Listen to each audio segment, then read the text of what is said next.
అనుదినము క్రమమైన జీవితాన్ని మనకు అనుగ్రహించింది.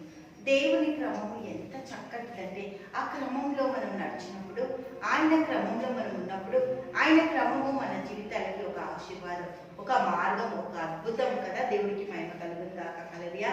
చూద్దాం మనం విలాప వాక్యాలు 3వ అధ్యాయము 22వ వచనం చూద్దాం. హల్లెలూయా. దేవునికి స్తోత్రం.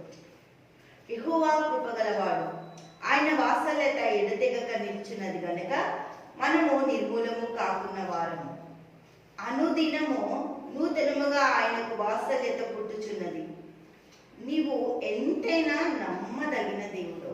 దేవునికి మహిమ కలుగుగాక. హల్లెలూయా. దేవుని ఒక కృప వాత్సల్యత మన జీవితాలలో ఎంతగానో హెచ్చైంది, నమ్మదగింది. దేవుడు మనల్ని నమ్మకస్తులుగా చూడాలని ఆశపడుతుంది. ఆయన నమ్మకస్తుడు కాబట్టి మనము నమ్మకస్తులుగా, ఆయన పరిశుద్ధుడు కాబట్టి మనల్ని కూడా పరిశుద్ధంగా ఉండండి అంటుంది కదా. దేవునికి స్తోత్రం. హల్లెలూయా. మనము నేర్చుకోవాలి ఏంటి అంటే, దేవునికి స్తోత్రం. హల్లెలూయా. నమ్మదగిన నమ్మకత్వాన్ని, ఆ గుణాన్ని మనం నేర్చుకోవాలి. క్రమమైన నడత అంటే ఏంటి అంటే, పౌలు గారు అంటుండు, అదే నేను నడుస్తున్నా. 1 కొరింథీయులకు రాసిన పత్రిక 11వ అధ్యాయము నేను క్రీస్తుని పోలి నడుచున్నట్టు మీరు నన్ను పోలి నడుచుకోండి అంటుంది. దేవుడికి మహిమ కలుగు. క్రమమైన పద్ధతిని, క్రమమైన నడకని నేను మీకు చూపిస్తున్నా అంటున్నాడు. దేవుడికి మహిమ కలుగుగాక. మనం భూమి మీద సత్యం చెప్పుచు భూమి మీద ఉన్న ప్రతి ఒక్కరిని క్రీస్తు వైపు నడిపించాలి. మనము ఎదగాలి దేవునిలో. దేవుడికి మహిమ కలుగుగాక. హల్లెలూయా. ఎదగాలి అంటుండు పేతురు భక్తుడు. ఏమంటున్నాడంటే 1 పేతురు రాసిన పత్రిక, హల్లెలూయా, 1వ అధ్యాయము 21-22 వచనాలు. 1 పేతురు రాసిన పత్రిక 2వ అధ్యాయము 21-22 వచనాలు చూద్దాం. దేవుడికి మహిమ కలుగుగాక. హల్లెలూయా.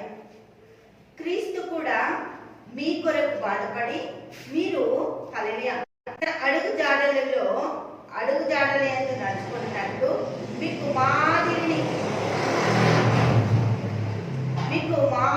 ఉంచిపోయింది. దేవునికి మహిమ కలుగుగాక. మాదిరి, క్రీస్తు ప్రభు ఒక మాదిరి దేవుడు మన యొక్క జీవితాలలోనికి ఇవ్వడానికి. హల్లెలూయా. దేవుడికి స్తోత్రం.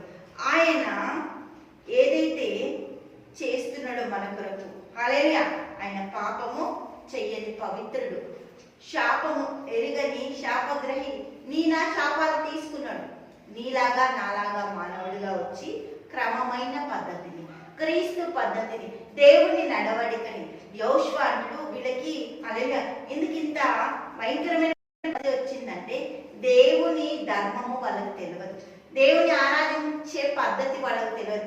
అందుకే అక్కడ సింహాలు, క్రూర మృగాలు వస్తున్నాయి.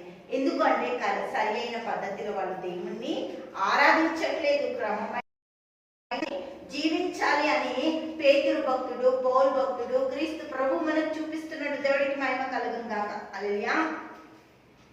ఎప్పుడు మన జీవితాన్ని దేవునికి అనుగుణంగా క్రమమైన పద్ధతి, ఏ అల్లరి, ఏ దూషణలు అట్లాంటివి ఏవి ఇష్టం ఉండదు. దేవుడికి ఇస్తున్నాడు.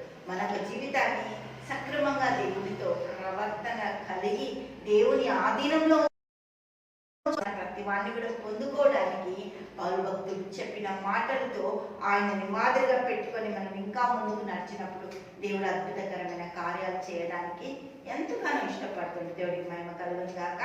తండ్రి యేసయ్యకి స్తోత్రాలు. గొప్పది, అద్భుతంగా ఆశ్చర్యకి స్తోత్రాలు చూస్తున్నారు. వాళ్ళకి సామర్థ్యత, కృప అనుగ్రహించినందుకు దినమెల్లా నువ్వు వాళ్ళ పట్ల నీకు కలుగుతున్న గొప్ప గొప్ప వాత్సల్యతలు అన్ని వాళ్ళ పట్ల మీరు నెరవేరుస్తున్నందుకు కృతజ్ఞతలు చెల్లిస్తూ యేసు నామములో ప్రార్థిస్తున్నాము తండ్రి. ఆమేన్, ఆమేన్, ఆమేన్.